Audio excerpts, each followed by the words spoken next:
Hey, everybody. Welcome back to another episode of the Growth Capital Podcast. I am your host, Justin Dixon, and today we've got Jeffrey Fidelman on the podcast. He is the founder and CEO of Fidelman Co. Interesting kind of conversation because he's on the investment banking and capital raising side. So he started this business back in 2015 after graduating from Harvard, spending time as in an investment bank as well as in a family office, and really started it as a consulting business to help startup founders raise money and create their content, their pitch decks, et cetera, et cetera. And then he kind of transitioned it into an investment bank that helps these startups raise money, whether it's directly from high net worth individuals, VC firms, and even private equity groups. So we dig in really deep about the kind of psychology of founders and some things that if you are a founder listening to this, things you need to think about and questions you need to be able to answer when going into pitch to investors to raise money. So really cool episode. I think you'll get a lot out of it. So let's get Jeffrey on the pod. Interested in hearing conversations with private equity leaders, CEOs of private equity-backed companies, and startup entrepreneurs where they share their stories about their career journeys, starting, investing in, and scaling successful businesses, and the important role that having the right talent plays in building a successful business, then you are in the right place. Welcome back to another episode of the Growth Capital Podcast. Here's your host, Justin Dixon.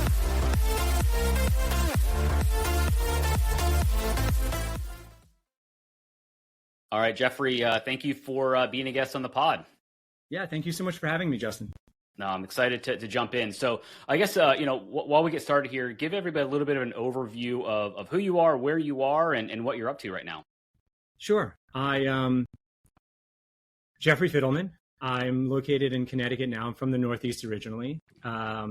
Graduated Harvard. I spent about half a decade in banking, the first half at Morgan Stanley and the other half at HSBC. I then went over to a family office that recruited me to help them deploy a venture capital fund. The thesis of that fund was early stage tech-enabled types of investments where we would anchor the round and then help the founders syndicate the rest of the capital. And in 2015, I had left that position and started what is now an investment bank specifically focused on early stage companies and emerging managers. And what we do today is help companies with fundraising preparation. So decks, models, valuations, capital structure design. We do all of that in-house. We have about 35 people with us, just under 40, all remote, all US and Canadian based, and also fundraising execution. And we take a unique approach there where we call it Fundraise as a service. Effectively, we have subscribed to all of the investor database platforms, the PitchBooks, Prequins, Fintrix, ZoomInfo. There's probably a few that I'm missing. Aggregated them into a single platform, a database internally, and then layer an analyst on top to do all of the outreach on our clients' behalf. So we can think about it almost as outsourced investment relations, where we'll bring the infrastructure on a month-to-month basis into our clients and do all of the outreach to investors, setting our clients up for meetings with qualified and interested investors. So that's a little bit about me, what I do, and how I do what I do. Awesome. I guess before we jump into your business, talk a little about kind of your journey, because I like people's origin stories of how they kind of get to certain areas. Obviously, graduating Harvard, a lot of times people go into consulting or banking or startups and all of that stuff. So you went into kind of investment banking. Yes, how did your kind of career trajectory from iBanking to the family office space? Some of them are more faster paced than others from the family office perspective, but how did that kind of prepare you for kind of that deploying kind of venture funds and all that into startups? So I think my experience in banking gave me a very unique institutional perspective. I say unique now because of everything I suppose I'd gone through since then, but it gave me really an appreciation for creating structure, for following that structure, for being able to, for better or for worse at that time, for being this machine that could actually spend time deploying something and then being able to take data off of whatever that deployment was and iterate to make it better. And as I moved from banking into venture, I recognized that structure is a lot harder to create. It needs to be created. And there are a lot of misnomers around what happens both in institutional world and then how to apply those same structures and and efficiencies to startup world, especially when I'm talking about raising capital or deploying capital into those types of companies. Interesting. Okay. I guess the other thing that I was curious about, because you've kind of been on the other side. So I have a lot of people on the podcast that are, startup founders. So they've raised money or are raising money, or people on the other side of the transaction from a private equity perspective that are, investing and acquiring these businesses. So when you were in the family office and deploying capital, what time frame was that? 2013, 14. Okay. So coming out of the financial crisis of 08-09, I don't remember how the M&A market was at that period, but maybe thinking back, what kind of businesses were you seeing and what kind of challenges were you seeing when you were trying to find businesses to deploy capital into?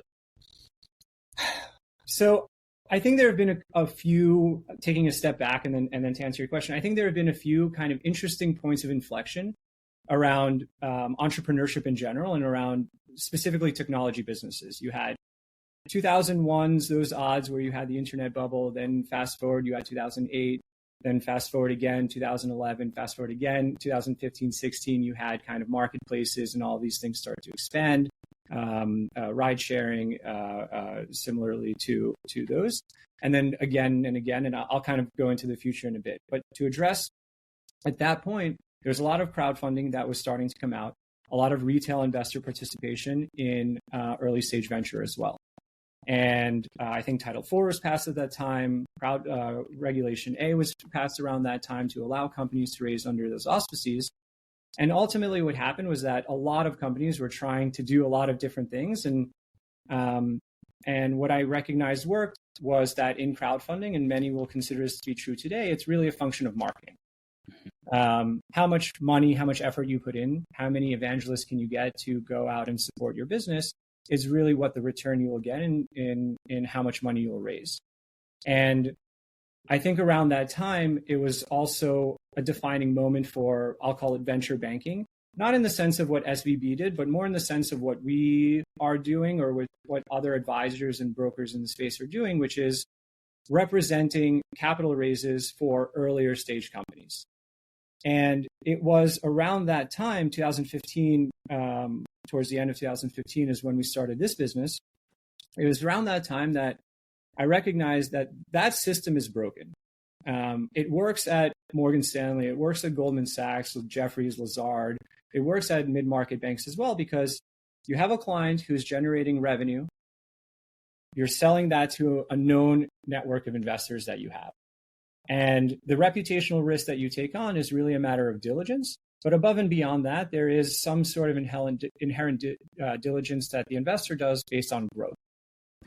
When you're looking at it at early stage, pre-seed, seed, even Series A, the dynamic is very different. Those are pre-revenue, just revenue, maybe some semblance of profitability or not. And statistically speaking, most of those companies will fail. So when you have an advisor enter that type of market and try to create a business around it, representing individual companies with known investors becomes very difficult. Because even if they do enough diligence on it, regardless, you're going to have a lot of those companies fail.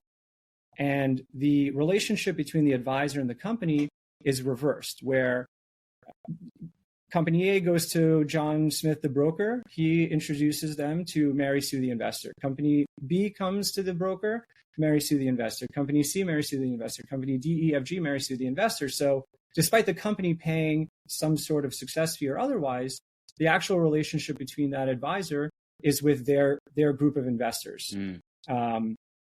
And I can get into it more later on in the conversation, but that's really why, even when we started this business back in 2015, the first 2, 3, 4 years were a consulting firm, not an investment bank, which is where we were trying to help companies put together their fundraising materials, their presentations, and their strategies on how they would ultimately execute those fundraisers. Did you also, ultimately know that you wanted to start your own business? Because I'm always curious about like the entrepreneurial journey, because it's different working for a company than it is starting a company and then building that business. And obviously you've got over 30 people now. So like when you're thinking back to, college or even post-college, like was starting, Fidelman Co. always kind of your North Star of like, this is what I want to do? Or at what point in that, your career did you like say like, I need to go fix this problem, help people, with their marketing and fundraising materials, et cetera, et cetera. And then obviously it grew into what it is now. I think it was a little bit of both. When you say it was at my North Star, I think I had more of a direction that I was going into. And since high school or college or over the past years, I find that I'm continuing to define and refine the directionality. But it's always been I've never had to pivot hard left or hard right. I'll put it that way. Yes, I've always wanted to start my own thing, business or practice or otherwise. I did not think that it was going to be in investment banking.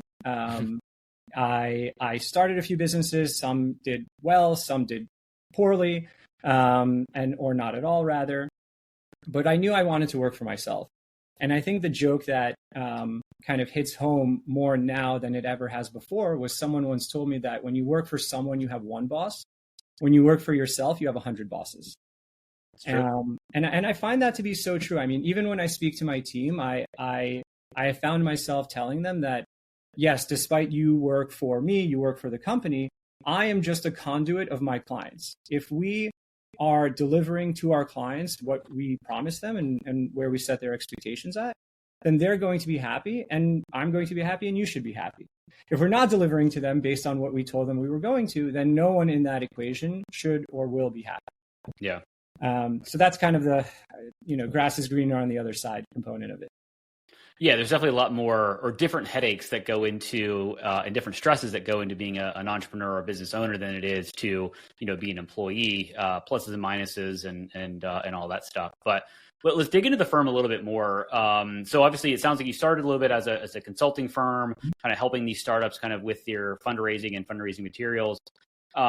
Talk me through kind of the offering now. So like if I'm a startup and maybe I'm an AI tech company, because AI, we'll talk about that in a little bit, but and at what point do you like to be brought in? And it may be a different answer. At what point do you typically get brought in, right? So what's the ideal scenario for you to kind of get brought into a company? Then what's your typical, engagement look like? Right. So not to answer that question with it depends, but it depends. And it really depends on usually the founder, the founding team, and the materials that they have ready already. I don't want to say worst case or best case, but let's say someone comes to us, they can come to us an idea on a napkin saying we have this business, we don't have any of the materials ready already, then we can build all of the materials out. So a deck, model, valuation, all of those bits and pieces. Our approach in how we actually take that, we take a very high touch approach with our clients. So in building out those materials, it's often myself that's going through kind of the motions and the narrative with them. There's a lot of, I don't want to say devil's advocate, but I try to tell our clients that I will try to ask them any questions that an investor will. So at the very least, they won't be caught off guard in those presentations. And I find that the more a founder is engaged in the process of creating collateral, if it's with us, if they've already created it, this is kind of a moot point. Yeah. If they're creating it, I don't like to just take something and come back a week or two later with a completed presentation. It's really, really important for the founder to be involved in that process so that they know why every period is on every page or graphic or sentence and how it was composed, because it's ultimately their narrative that was put into a slide deck. Same thing with the model, very high touch. Again, not to build out all the formulas, but to make sure that we are aligned on this is how I envision the business working. We've put it into model form. They confirm that, yes, this is in fact how I think about the business, and then we start to build it out. In terms of Fundraise as a service, I'm very transparent about the process. I often joke that nothing we do is necessarily proprietary. What we have, the database, the workflow, how we approach everything perhaps is, but ultimately what we end up doing is implementing best practices from a capital raise into our clients. What that means is that we have access to all the platforms, and perhaps there's economies of scale with what we do and how we pass that savings off to our clients.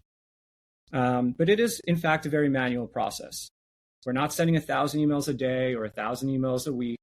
There's about 100, 150 investors that are targeted per client that engages with us on a weekly basis. The analyst who's on that opportunity will qualify each one individually, will personalize each one individually, and then put them into essentially what looks like a marketing campaign. So outbound calls and emails over the course of, let's say, 2 weeks. We continue to be high touch with our clients, even in the fundraise process. We have weekly reports that go out to them. All the investor data that we are using for their outreach is theirs. So contact, personalization, notes, status of every investor is reported in a live sheet. And then we actually have a call with all of our clients, at least on a weekly basis as well, with myself included, where we can talk about the report and adjust strategy. So despite being kind of in this realm of advisory fundraising brokers, we really are trying to mimic what would ultimately be an investment relations department. So maybe in-source investment relations is how I would call it. Yeah. Interesting. So if I'm a startup founder and I need to go raise, I'm just going to use round math, $1 million. And let's say I know I have this idea and maybe I raised a little bit of capital. So I have like a deck that I created myself. But now I'm I'm going out to the big boys and girls and raising money from sophisticated investors, not just my friends or family that, maybe just like, hey, we'll give Justin some money because I think he's a good dude. What are some of the things that you see consistently with founders that, to your point, you said, like, if they're engaged in the process, you're going to ask questions that they're going to get from institutional investors, from other really sophisticated investors.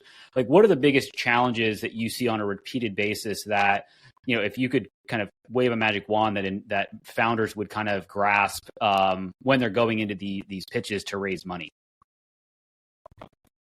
So I have many, so I'm jotting a few down as you're saying it.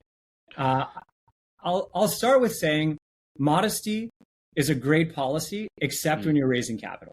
Okay. So I'll put that out first.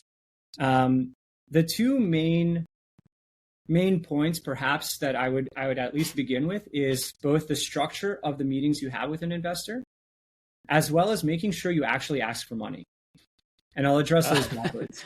That's interesting. So, with investors, to take a step back, the psychology or who you're reaching out to, this is not like software sales where you're trying to call someone to give them something they don't need. An investor, by definition of what they do from a role and responsibility perspective, is in order to make money, they must deploy capital. Investors don't make money by raising money and sitting on it, although maybe some do, some don't. But the 2% fee is not where anybody makes money. They make money on carry, and carry only comes if they invest money. So in your outreach to an investor, keep that in mind. You're reaching out to someone who effectively, as long as you target them correctly, want to speak with you. They want to have that conversation with you. Again, as long as you target them correctly. They want to deploy capital because that's their business of what they do. So when you do connect with them and you do have that conversation, believe it or not, oftentimes I will kind of catch some of our clients not asking for money on the calls. And it's really important to remember that however good or however bad that call went, there's a purpose to that call, and it is ultimately for that person, that investor, to give you money. So make sure that at some point in the call, usually towards the end, I'll address that in a moment, but make sure you ask for money and you leave enough time to have that conversation around, I am raising this much, like, how do you write your checks? What's your diligence process? Can we set up a next meeting? Leave time for that at the end of the call. So what does a call look like? And I'm not going to eat up the time here on the podcast, but just to run through it quickly, I usually tell people that within a dozen calls, you should be in kind of like Tetris mode, meaning you can have a call with someone, and if video is off, you can be playing Tetris on your phone and basically say the same things. 30-minute call. Back half of it, 15 minutes, will be left for Q&A. Front half of it is what really needs to be structured. If you start breaking that down further, the first 3 minutes, let's say, is building rapport. So don't talk about business. Talk about the weather. Talk about animals, pets.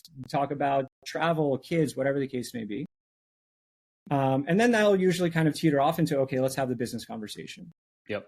you always want to have the investor go first and give their introduction. Hey, so, why don't you go first? Tell me a bit about your thesis, the fund. And in 99% of the cases, they will have this Tetris-brained response where they'll give you their name, their background, fund 3, this is my thesis, this is what we're investing in, etc. And it'll allow you, to the extent needed, to tailor some keywords or buzzwords that you might be able to for that investor. After that, let's say that's another 3 minutes, you're 6 minutes into that first, call it like 15, 16 minutes. And then it's your time to speak. You really only have about 5 minutes to get your whole pitch out. And the point isn't necessarily to get everything out, but it's rather to make sure that there are enough gaps and holes and questions that you can engage in a Q&A and you make it interactive. So the last point I'll say on that is, in your presentation, I almost always recommend to people to use an anecdote. So don't try to go through like problem, market, solution necessarily in such a structured way. Investors can read, there's a deck you'll send after the call, but go through an anecdote, like make it real for them. So it's tangible that either they have experienced this situation before, or at the very least, they know someone who has experienced this situation before and they've been third party to it. So I'll kind of leave it at those 2 points.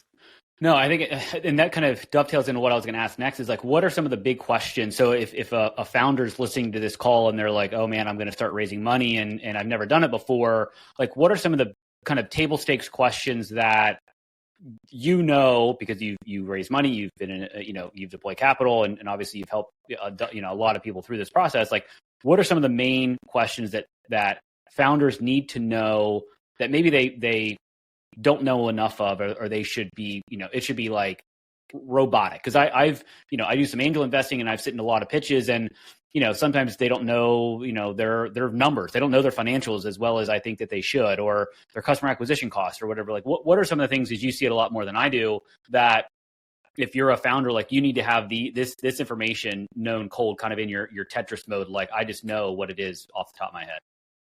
So again, I mean, it depends on the stage and what you're raising for and what your company or product is. I would say, to start very high level, use of funds, how that capital is going to be deployed, what are the levers that are most important that are essentially controlling your business. All of that being said, even higher level, the whole point of that initial conversation and even sharing the deck is to make sure from a binary perspective that the investor is walking away thinking or knowing how they're going to make money with you. At the end of the day, I mean, altruism aside, this is a business. They're in a fund. They have to carry to make and everything else, and investors to represent, even if it's themselves that they're representing their interests. Make sure they understand walking away from your meeting, not only how, but the fact that they will, or they believe that they will make money with you. And if you start breaking that kind of like high level, this is my goal down, then it goes into, okay, origination, sales process, post-sales process, like that whole womb to tomb, so to speak, operations. So you want to be able to address, here's our go-to-market, here's our origination strategy, here's our distribution strategy. This is either proven demand or how we are going to go to market and approach that.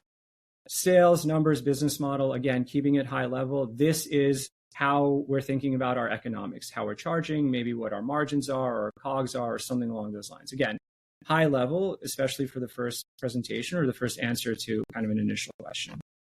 And then post-sale, right? Like, is this a recurring revenue? Is there a way to make it recurring? How do we continue to engage the people that we've sold to if it isn't necessarily a recurring revenue type of business? So making sure that you touch on those points, or at least know those points from a qualitative perspective, is incredibly important to walk somebody through that narrative. And honestly, a lot of clients, a lot of people I've seen personally will have like Post-it notes on their laptop or on like one of their screens during an investor call. Sometimes literally Post-it notes, sometimes like a Google Doc with like ROAS or CAC or what is their cost per click and how that's involved. I mean, you should know them, or at the very least know how to get them really, really easily. Yeah.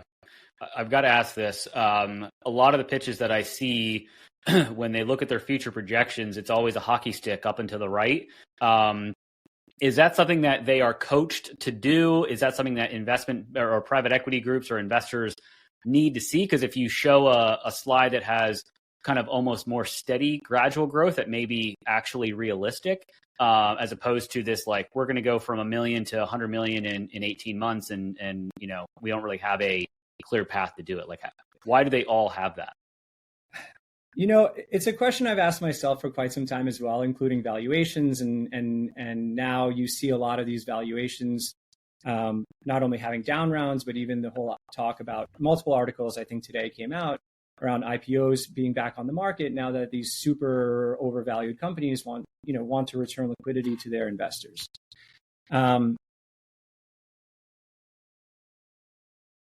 It's something in between. You want to be realistic. For example, and I'll come back to revenue, but on expenses and like how much you should raise, I'll always say that there's two steps to that, and you almost have to meet in the middle, right? On one hand, you build a model. Imagine you have a blank check, unlimited funds. How would you spend it? And then on the other hand, let's bring reality into the case and say, well, you're not going to be able to hire 100 engineers in 6 months or in 3 months. I mean, maybe it's possible theoretically speaking, but practically speaking, it's not probable.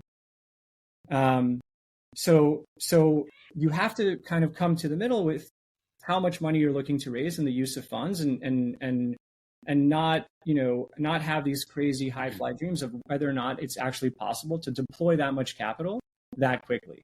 Yeah. And that, now to answer your question around revenue, you have to look at it the same way. And I'm not sure, maybe investors have, maybe they haven't been, maybe it's a game of like just chasing valuation. But if you have that hockey stick, it's really important for you to be able to substantiate that, because ultimately what you're doing is you are bringing on a partner to your business. You are setting their expectations at X, and maybe even the valuation that you're raising at based on X. And now you're going to be under the gun, essentially trying to get to that number, right? Like VCs are investing for a 40x return because so many of their companies early on will fail or break even. So they need that one that's going to outperform to make the fund make sense. Yeah. Right. And that's the, unfortunate part, that I would rather be conservative and then outperform. But that mentality may not necessarily raise you the capital that you want or you need. So you need to have that hockey stick because the VC needs a 40x return versus somebody else that may want a 10x return. So you could almost be a little more realistic. Is it a little bit of knowing your audience, and do you adjust it depending on if you're like talking to maybe a family office that their horizon is a little bit different than, Silicon Valley VC that needs that 40x return in, 12 to 18, 30, 2 to 3 years kind of thing. So on one hand, I don't think you need it. I think you should be realistic with your numbers. And I think in some cases, in some businesses, with enough adoption, with the right investors strategically, and sharing amongst portfolio companies and adding additional lines of distribution, it's not only possible, but we're seeing it, I don't want to say daily, but we see it often happen through almost every economic environment and cycle. On the other side of what you mentioned, also, I would say no. I don't think that you should change anything based on your investor audience. Okay. Take that with a little bit of a grain of salt, but especially financials or anything around those lines. And I know some people will disagree with me. I think perhaps from a positioning perspective, in terms of like the maybe pain points that are going to resonate a bit more, but fundamentally, both as a product and business, and also a business model, I would never suggest that our clients, or really anyone listening to this, change your business model based on your audience to that extent, because it's a small world. Yeah. And although it may not happen, it can happen that things are shared between one another, and then your round is blown up because you just shared, one deck with one investor, another deck with another, and they happen to go to the same country club and talk about it. Got it. I've got a couple more questions, but I wanted to ask this because I saw something the other day or talked to somebody about it, and I guess is there a thing that you can raise too much money? So if a founder has this business and they're like, it's really attractive, right? And so they just get kind of drunk on their own supply, and so they raise a ton of money, and then I guess, is there something that happens where if you raise too much money, you spend it maybe with parties and, bonuses and all this stuff versus raising enough money to execute your plan efficiently with some buffer in there, as far as that goes? That's an interesting, I hadn't even thought about that piece until you said the partying. Yes is the short answer. Initially, my thought is that if you raise too much money, it also is coming in at a certain valuation. Either that valuation is too high, again, going off of the too much money comment, or it's not too high and you've given up too much equity. And that's ultimately what money is buying you, or money is buying the investor. So raising too much money is often hand in hand with perhaps giving up too much equity. If you didn't need to raise that much, and again, whatever too much is, let's say too much is more than what you need, then you're giving up more than what you need, quite frankly. So too much money raised is too much equity given away, I guess. And I think that to your other point, in terms of spending and how you think about spending, there's probably a certain line. And there's probably two sides of the same coin that I can talk about. On one hand, whether it was a venture investor or maybe even in school, we were talking about like entrepreneurship, where Series A-ish, once you have a defined customer, product market fit, you have a return on ad spend or ROI on investment in however you're generating clients, at that point, you've built a fire. Now, like, pour as much gasoline on the fire as possible. Yes, there's a bell curve at a certain point, but like, you'll figure it out as you spend money down. And on the other hand, yes, if you raise too much and you have too much at your disposal, then and this is maybe more psychological, so it depends on the individual, but I can absolutely see the proclivity of not spending as wisely as you would if you raised half as much or not enough money or just enough money. Got it. Okay. Yeah. For whatever reason, the whole WeWork, documentary thing was popping in my brain about all the parties and all that stuff. But yeah, so that's why. But even behind that, like, I don't render judgment or opinion. I mean, obviously smart guy, regardless of how anyone thinks about it or looks at it. And, he built evangelism through those events. I mean, could he have done 25% less and had the same result? Maybe, I don't know, but there was definitely purpose behind it. I don't want to discredit him entirely for doing those things. Oh yeah, I don't know enough about it to pass judgment. That was just the thing that popped in my brain when I was asking that question. I guess I'm curious a little bit about the types of investors. So I think you mentioned like you kind of reach out to a kind of almost a curated list. And I think, a lot of the caveat here is that a lot of it depends on the client that you're working with or the business that you're trying to raise money for. But I would say broad strokes is your database of people that are engaged with your company that want to see deal flow from you. Are they individuals, just high net worth people that want to deploy capital? Are they venture funds? Are they family offices that have a fund? Are they private equity groups? It probably is all of the above, but I'm just kind of curious of the dynamic. So, if you get a company that says, hey, I need to raise money and I've struggled, and then, you obviously can help them because you have these other or multiple different avenues to go down. Sure. So before answering that, keep in mind the way that we do reach out to investors is because we have data and we've spoken to them, most likely through other client interactions. So when one of our analysts reaches out, they're reaching out from ABC company, calling from ABC, or this is Alex at abc.com, and they're not necessarily reaching out from Fidelman Company. Oh, and so they act as if they are part of the company that you're raising money for. Exactly. So that's one of the biggest, differences between what we do versus what a lot of others do, which is I'm not selling my phone book of 32 contacts, and we approach it from a different perspective. We, on the other hand, have been reaching out to many investors and have investors in our network where we know their criteria, and instead of targeting any of them on an individual basis, just so we can maintain our client relationships really being focused on client, we do share a deal book with them. It was on a quarterly basis. Now that the business has grown a bit more, it will start being on a monthly basis where they'll see all the new deals that essentially we have. I don't call it on platform, but in our ecosystem that we're helping raise capital for.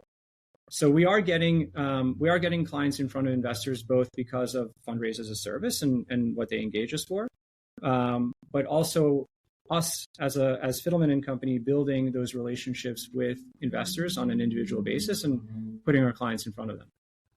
And I guess to answer it again, or ask it a little bit of different, is it kind of all of the above? So like if I'm an accredited investor, could I be somebody that you engage with, or Yes.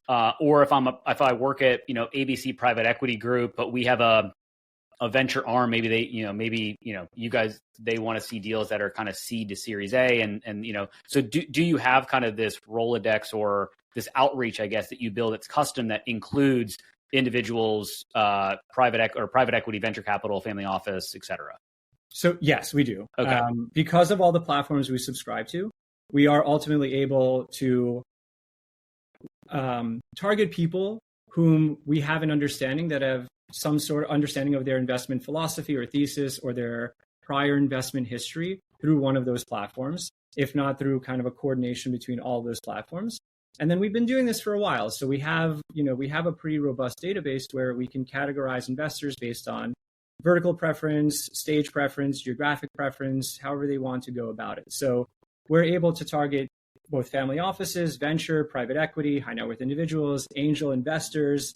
Angel groups typically have their own kind of submission process, but we can do that as well. Because it's really more about the workflow that we implement and the access to data that we have, as opposed to relationships. Yeah.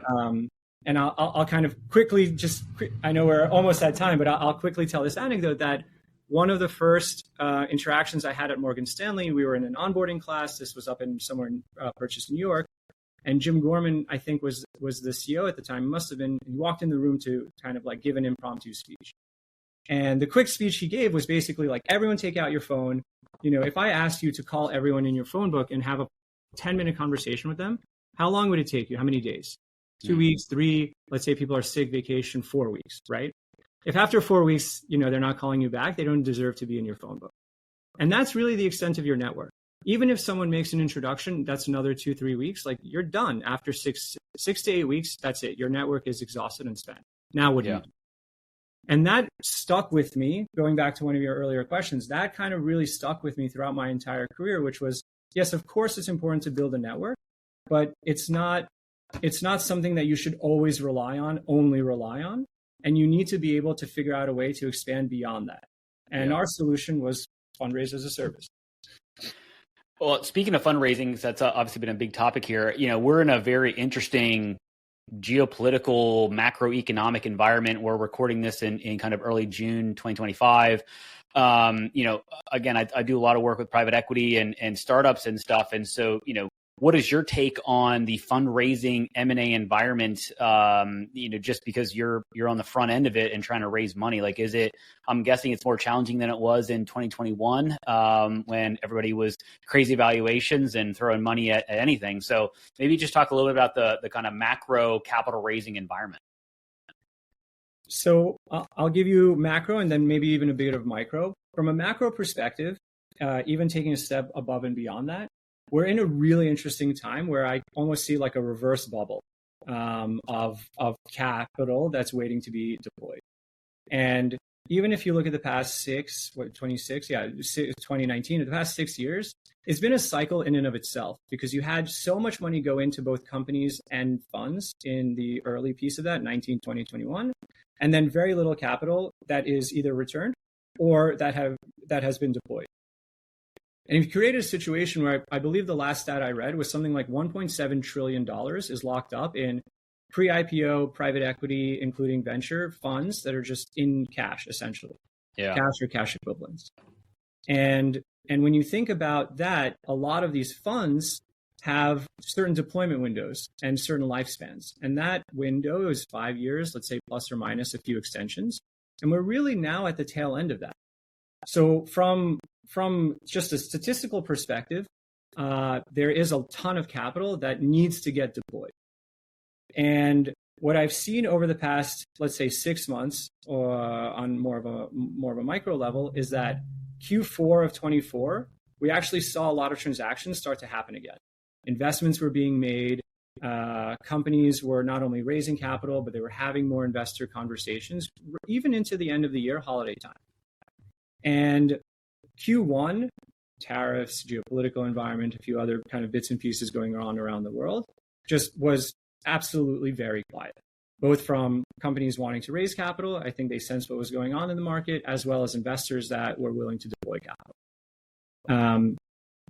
And what I would say is, it's interesting. I almost feel like I have a leading indicator, because in the past 3 weeks, in the past 4 weeks, we've seen an incredible spike in both investor conversations with existing clients. We've seen some capital already being invested and deployed in the past couple of weeks, being raised by our clients. And also, similarly, clients looking to go out and start raising capital as well. And that's good to know. And even today, June 4th, on the 2025, even today or yesterday, I was reading articles around how a lot of late stage venture companies are now reconsidering IPOs and not staying private and not doing secondaries and not deploying additional capital. Because it's kind of to that point in time where there is so much liquidity that is kind of trapped in some of these private transactions that it's preventing more investment from being done and more innovation from being done. Yeah. But I think we're kind of, that's why I say we're in a reverse bubble, so to speak. I don't know how else to call it, where I do think that there's a lot of capital to be deployed into the market. Yeah.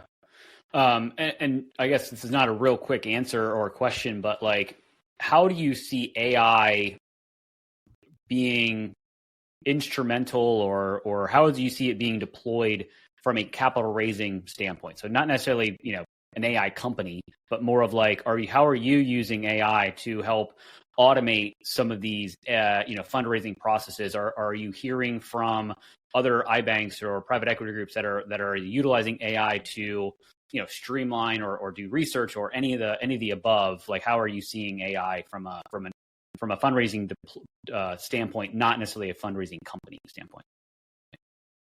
So it's interesting. We actually built an AI at the end of 23, going into 24.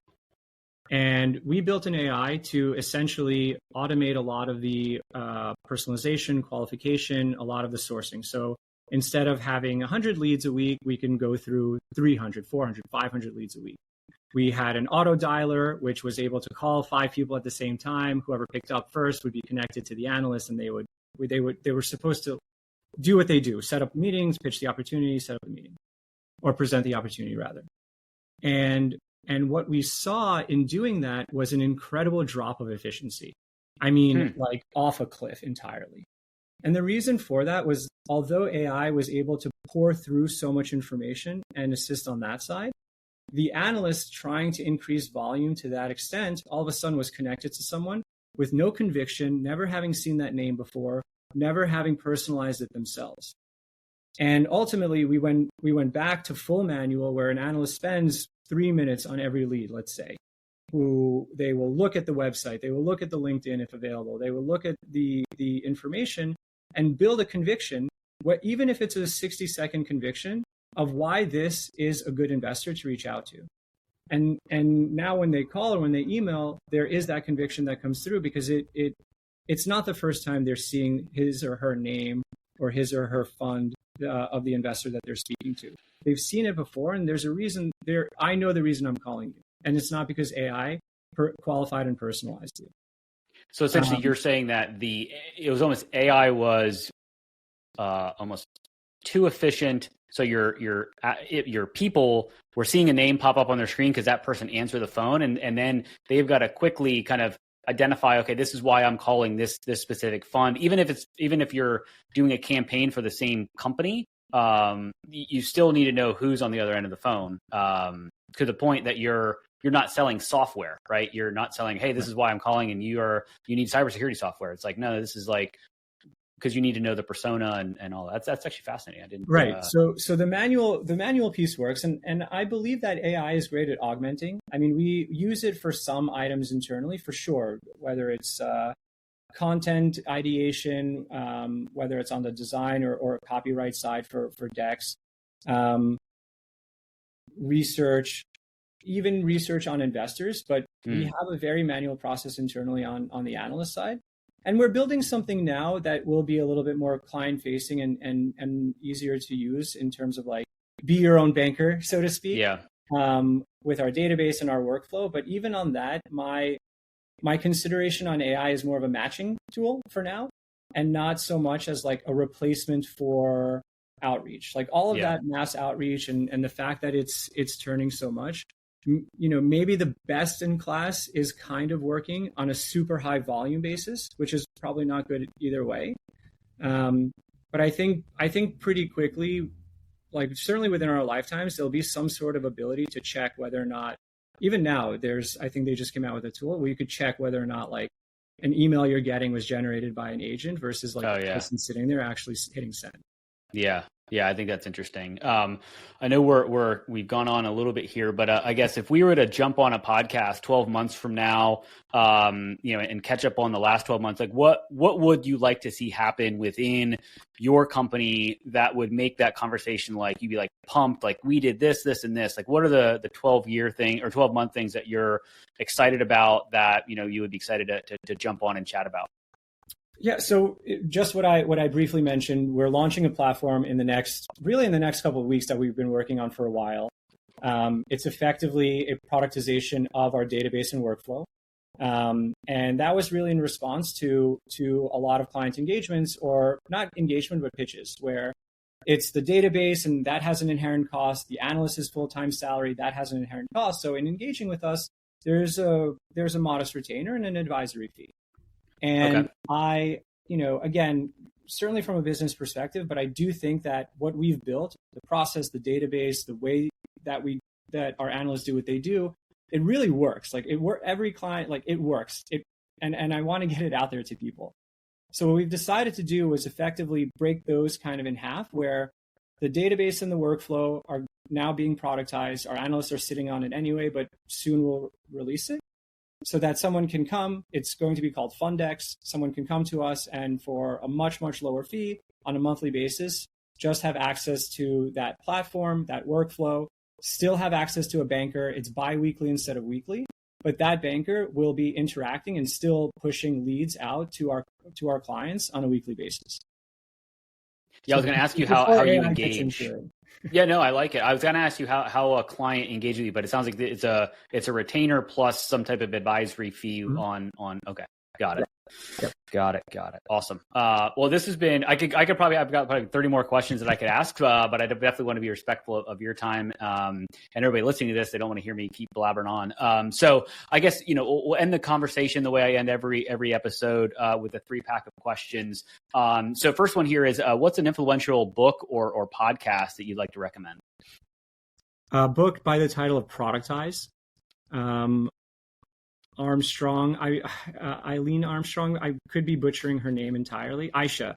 Okay. Yes, I'm probably butchering, but the title of the book is Productize. It's an incredible book, especially for anyone that is providing services as opposed to like a software. And it goes through how you take a service into then a managed service and then ultimately productize that managed service so that you can achieve scalability. I'll have to check that one out. Really great interesting. Book. Highly recommend it. Got it. Question 2 here. What is your favorite thing to do outside of work?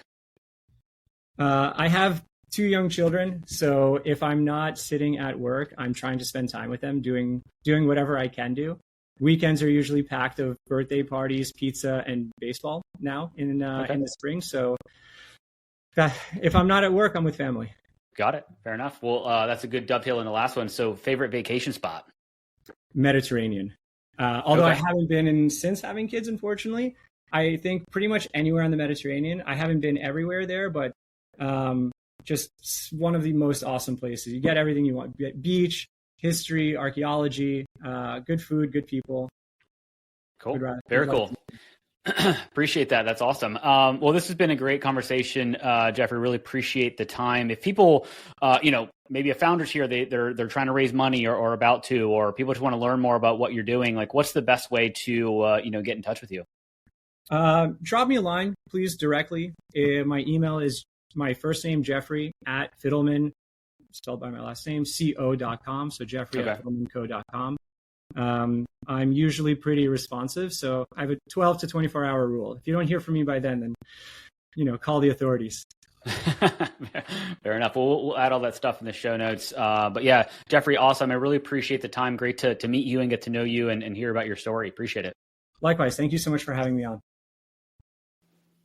I hope you found at least one actionable insight from this episode of the Growth Capital Podcast, your one-stop shop for insights from private equity leaders, CEOs, and startup entrepreneurs on starting, investing in, and scaling successful businesses, as well as the role having the right talent plays in growing a successful business. It would be greatly appreciated if you would rate and review this podcast. And if you're watching on YouTube, please like and subscribe and drop us a comment so we can expand the audience of this podcast.